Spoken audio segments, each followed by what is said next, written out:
एक कविता मैं बाबा साहब B.R. अम्बेडकर के लिए कहना चाहूँगा, जिन्हें संवैधानिक भारत के निर्माता एवं लोकतांत्रिक जीवन मूल्यों के स्थापत्यकार कहा जाता है।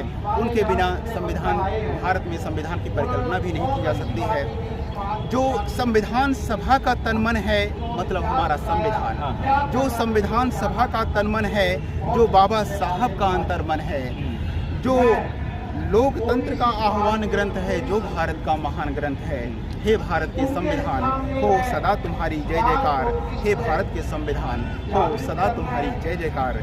और अगर आप चाहते हैं तो मैं एक अनुच्छेद भी पढ़कर सुनाऊं, क्योंकि मैंने संविधान के 395 अनुच्छेद और 22 भागों और 12 अनुसूचियों को भी मैंने काव्यात्मक भाषा शैली में पिरोया है। और मैं अनुच्छेद 32 को पढ़ना चाह रहा हूँ, जिन्हें बाबा साहब डॉक्टर B.R. अम्बेडकर ने संविधान की आत्मा कहे हैं और जिसके बिना संविधान की कल्पना नहीं की जा सकती है, और उसे मैं पढ़ना चाह रहा हूँ।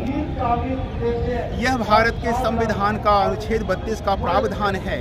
यह भारत के संविधान का अनुच्छेद 32 का प्रावधान है, जो भाग 3 के मूल अधिकारों को प्रवर्तित कराने हेतु उपचारों का उपबद्ध करता है। संवैधानिक उपचारों का अधिकार भी एक मूल अधिकार होता है। संवैधानिक उपचारों का अधिकार भी एक मूल अधिकार होता है, जिसे डॉक्टर अम्बेडकर साहब संविधान की आत्मा कहते हैं। यह अधिकार मूल अधिकारों के रक्षा की गारंटी देता है। यह अधिकार मूल अधिकारों के रक्षा की गारंटी देता है और उच्चतम न्यायालय को मूल अधिकारों का सजग प्रहरी बना देता है। इस अनुच्छेद का विस्तार PIL तक हो जाता है। PIL अर्थात पब्लिक इंटरेस्ट लिटिगेशन।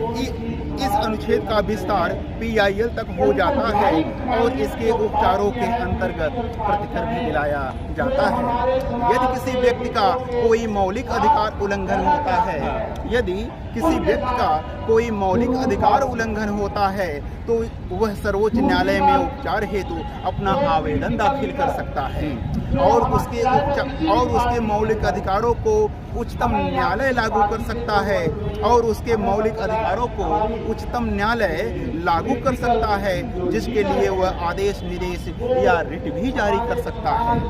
ऐसे निर्देश, आदेश या रिट के अंतर्गत 5 रिट होते हैं। 5 रिटों का उल्लेख यहाँ पर होता है। ऐसे निर्देश, आदेश या रिट के अंतर्गत 5 रिट होते हैं: यथाबंदी, प्रत्यक्षीकरण, अधिकार परीक्षा, परमादेश, प्रतिषेध और उत्प्रेषण। और इसी प्रकार मैंने संविधान की किसी भी किताब में, मैंने बहुत किताबें पढ़ा है, वहाँ बंदी प्रत्यक्षीकरण का, हैबियस कॉर्पस रिट और ऐसे 5 रिटों का जो है वहाँ इस तरह से इंटरप्रिटेशन नहीं मिलता है। अगर इंटरप्रिटेशन भी मिलता है तो हमारे स्टूडेंट, हमारे कॉम्पिटिटिव एग्जाम में पार्टिसिपेट करने वाले जो है स्टूडेंट, वो इतने अच्छे से समझ नहीं पा रहे हैं और उनको प्रॉब्लम हो रही है।